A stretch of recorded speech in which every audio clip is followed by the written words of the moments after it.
we have this ideal person, let's say, it's a music producer who's starting to take it really seriously. This is what they want to do. So we want to get our tax stuff set up. We want to have the bank accounts set up. um it I have mine set up at a local bank just because fees are Mm-hmm. less, and Mm-hmm. so I don't mind dealing with the lack of technological advancements, because sometimes that's kind of how it works. That's what you're giving up, basically. So outside of the tax side and then the banking side, what are some other things that looking forward into the future when somebody's like just getting started with this? Yeah, so this will tie into your personal life as well. So you kind of have to manage that and understand what are your living expenses, what are your goals as a family, or do you have interests outside of like what do you need money for, like in the next five Hmm. years? Do you want to travel, whatever it might be?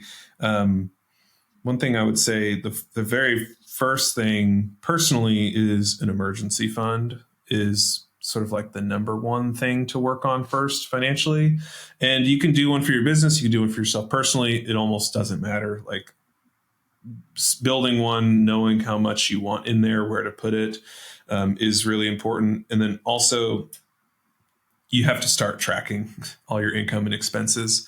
So whether you do that manually in a spreadsheet, you could download all your statements. So that's what's nice about having separating your business checking and savings and maybe a credit card is you get to the point where everything is flowing through there. And so Hmm. it's all there. You don't have to sift through your personal accounts and decide what was a business expense or not. And like make sure to change all, like maybe you have a subscription to Spotify or I don't know, whatever. That's like for your business, like switch that to those accounts and then you won't have to track it. A lot of people use QuickBooks. Some people do it themselves. Or you can use there's a bunch of softwares out there that you Yeah. link your accounts. One that's really good. I haven't used it personally, but a lot of planners are hyping it up. Is Monarch Money, and it's just a really beautiful interface to link all of your stuff. I'm not sponsored by them or anything, but Yeah, yeah, yeah, yeah. I have seen it recently and it looks nice. My clients, I have a software, the financial planning software has that built in, so they just Hmm. use that. Yeah. But there's a lot of different ways to track it, but however works for you, track it. Even your Yeah. accountant can do that if you want to pay them to do it. So just deciding the best way you want to navigate that. Yeah. Um, yeah. I use QuickBooks Self-Employed Okay, personally, nice. which is really nice, mainly because it has the travel tracking feature in it, like built into it. So whenever I'm driving to a session, I could track my mileage to and from the session, Nice. which is really nice. And then it also allows me to. It's one of the few that I found that allows you to connect your PayPal to it, so any PayPal transactions can also get tracked, Yes. which you don't realize how big that is until you don't have it and you realize how many transactions are going through your PayPal. Because Yeah. like I invoice through PayPal. I get, so I get a lot of my income statements through that. Uh I kind of use that as a secondary, holding for some money just in case I have like to pay anything out or quick, Hmm. since it's easy to swap money through that than it is through my personal business banking account. One So thing I'll add to that is I don't know if you're crossing state lines or not, but if you are, then you want to track all of those expenses and income in those states because you might need to file a state tax return in those places. mhm. And if you do, you want to have your expenses that you spent in those states there to deduct against that income in that state, depending, Yeah, certain yeah. states I'm have not. I'm higher not state income spending. tax. I'm not spending the. I think it would probably have to be a decent exorbitant amount of money for that to probably come into play. And so most of Hmm. the things that I'm spending when I'm crossing state lines are food, gas, Yeah. things like that. So it's not crazy. But if I had to cross state lines to buy like a $5,000 set of speakers or something like that, uh, would get a little bit trickier, because then Hmm. taxes are different and it gets really complicated. So, Hmm. um, but yes, no, I so I yeah, my mine. my experience is with, you said QuickBooks, but specifically QuickBooks Self-Employed, which has been nice for me. That's great. I did it, and it's pretty cheap. I think it's on a subscription, but it's like $15 a month, so it's like pretty inexpensive. And there's enough codes out there for discounts for the first couple months that I think it ends up being like $7 a month for the first like 3 months or something like that. So, but the Monarch Money one actually does look really nice. I am a big fan of how like clean that interface looks. Yeah, we want to keep things simple. That's really important as well. The other thing I would say is with like, if we're talking about business, and we really want to separate our personal and our business. So there are people who run their business and they never pay themselves. Like, we really want to get to a place where we're paying ourselves, and not deducting all of our income. We can talk about that more later, but that can actually be quite harmful to do that, just to avoid paying tax. Paying more tax is a good thing. That means you're making more money.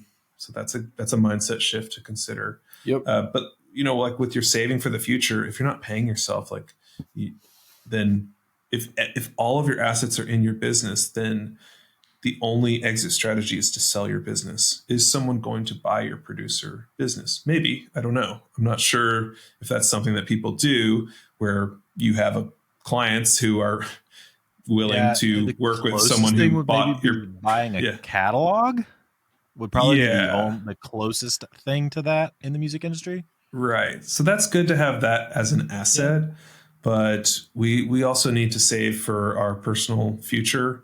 And so it's really easy. I get this question a lot, like, should I reinvest in the business, or, saving for the future? And my answer is usually both, because you can work in your business and you can always make more income and improve it. But there's only so much time, and there's only so much you can put into qualified retirement accounts and stuff like that. And so the earlier and more often that you save, like I said before, with compound interest, the better off you'll be later in life. So we really have to keep that in mind. Otherwise, all your eggs are in your business. And like you said, if the only way to sell is to sell a catalog, that's a lot of risk that you're taking, where we could also be taking some of that income and saving it, diversifying it. And so think about your business as something that can support you throughout life, but what's going to support you when you either don't want to do this anymore, or physically can't do it anymore, or you stop getting calls. Right. And there's so many. So we need to prepare that's something that I feel like a lot of people don't talk about enough, is that specifically if you're a music producer or any form of an engineer, there is a date in time in the future where you will stop getting phone calls. It might be after you hit retirement age, but for most people it's well before that. So, it's important to also think about that. And, something that freaks a lot of people out, which is also why they're just still working constantly, because it's I'm just happy to have the work while it's here, But yeah, that's definitely something that isn't talked about enough. Yeah. I read a great book last year called Profit First, Mike Michalowicz. I don't know if you've read that one. Great book, actually. I thought it was going to be weird and broy, and it may have been a little bit of that also, but it was very insightful, just from his story is really cool, because it's literally the thing that changed him was deciding to pay his family first, and essentially using that as a way to realize that he just wasn't making enough money. Because you can say, I need to reinvest in my business and not pay myself all the time to quote unquote make more money, but it's hard to have that barometer of, am I actually making more money, unless you are actually paying yourself. Because if you're paying yourself an adequate amount and your business isn't able to function, then you just flat out aren't making enough money in your business, and you need to rethink your entire structure. But then it gets even more confusing whenever you're talking about music, right? is any other business, you're able to look at something, an investment, and there's an ROI attached to it. There are very few things as a producer, as a mix engineer, as a mastering engineer that you can look at and say that has an ROI attached to it, because chances are you could probably do it on a lot less. It's going to make your life easier. You might do better work, right? But at the end of the day, sure, a $15,000 set of speakers is your work is going to get better. That might save you more time. You might be able to fill your schedule and knock out more mixes, right? But is that really what's going to happen once you make that investment? You know? And so I think that, yeah, there is a threshold to like, you need to hit like this level of speaker, you know, you need to hit this level of microphone, this level of whatever. But it's impossible to look at those things and say, oh yeah, it's going to make me more money. And so that's always kind of like thrown me off when people are like, oh, I need to like reinvest that money and go buy a console. It's like, no one's going to hire you because of your console. Like straight up. There's probably 5 people in America that would probably hire you because of the console that you have. And they're not coming to you. And they aren't coming to you. They're coming to the dude who actually knows how to use it. Yeah, exactly. Know? And so, yeah, that's something that is just ridiculous to think about, you know, especially like, you know, I'm planning on moving this summer, so I'll be able to be building my own space. And that's not something I'm thinking about constantly, where it's like, I don't have a lot. I know the bare minimum of what I want, which is expensive. But then I also know like, it's kind of pointless to kind of go for lower tier stuff that I'm going to replace just as preference, practice, longevity, whatever. And then you look at that final number and you're like, well, this is just ridiculous. This makes no sense, because at the end of the day, it's not a business investment. You know, it helps you make better art. Mm-hmm. And there's always a dopamine hit when we get new gear and stuff like that. But unfortunately, for the future, there's no dopamine hit, because that dopamine will hit in 30 years when you see your wealth.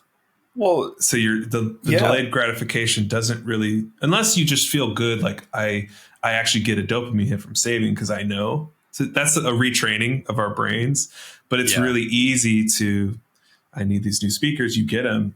That feels great. That's an investment, right? You've gotten something right away from it, whether it was financial or not. So it's very important to evaluate that.